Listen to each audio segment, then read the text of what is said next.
위해서 코끝도 높여주고요. 코끝의 길을 연장하는 데도 사용한다는데 도대체 그 비중격 연골이 무엇이고 어떻게 채취하는지에 대해서 알아보도록 하겠습니다.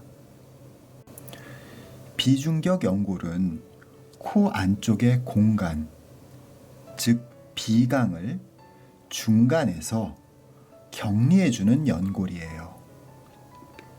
비중격은 코 안쪽의 비강에서는 격벽의 역할을 하는 거고요.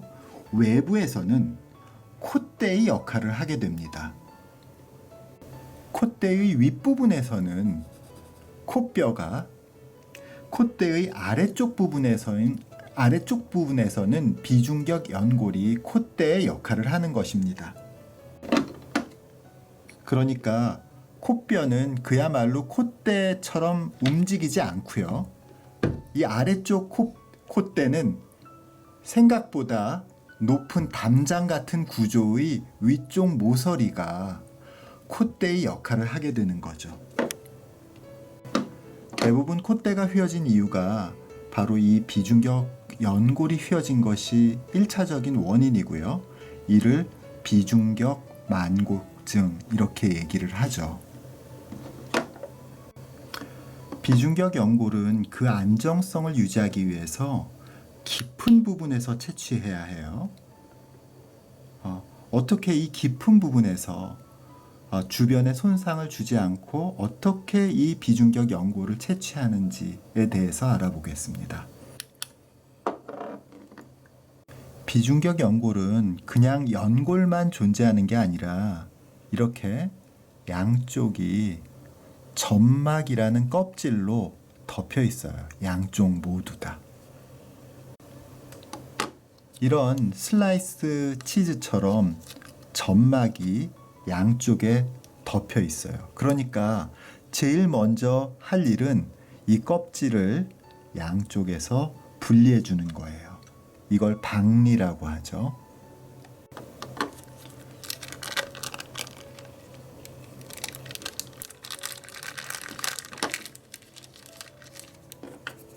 이렇게 박리를 하고 필요한 만큼의 연골을 채취하고요.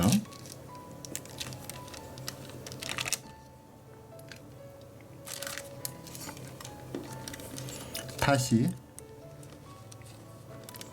잘 덮어주는 거예요.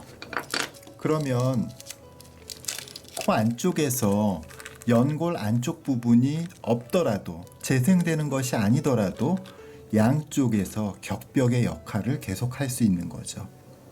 그러니까 중요한 것은 이 점막을 깨끗하게 박리하고 깨끗하게 다시 복원해 주는 게 중요합니다. 실제 비중격 연골에서는요, 이렇게 양쪽에 있는 점막을 분리해 주고요. 연골을 이렇게 필요한 만큼 채취하고요. 다시 점막을 복원한 후에 안쪽에 재배치시키면 되거든요. 이때 간혹 가다가 콧대가 함몰되는 부작용이 생길 수가 있어요. 그 이유는요, 이 함몰을 막기 위해서는 비중격 연골의 가장 깊은 곳을 채취해야 하는데 이보다 얕은 쪽, 특히 힘을 받는 쪽에 비중격 연골을 채취할 경우에는 콧대가 함몰되는 부작용이 생길 수도 있습니다. 그래서 이런 부분을 매우 주의해야 하는 거죠. 이렇게 채취한 넓적한 형태의 비중격 연골은요, 귀연골에 비해서 편평하고요, 또 잘 휘지 않는 특징을 가지고 있어요. 그래서 비중격 연골은 이렇게 콧대의 코끝에 기둥을 세우거나 아니면 비중격 연골, 여기서 채취하는 거죠. 비중격 연골을 이 안쪽에서 채취를 해서 바깥쪽 이 부분에 연장을 해서 코끝을 길게 만들어주는 비중격 연장술로도 사용됩니다. 비중격 연골 채취는 귀연골 채취보다 훨씬 더 까다롭습니다.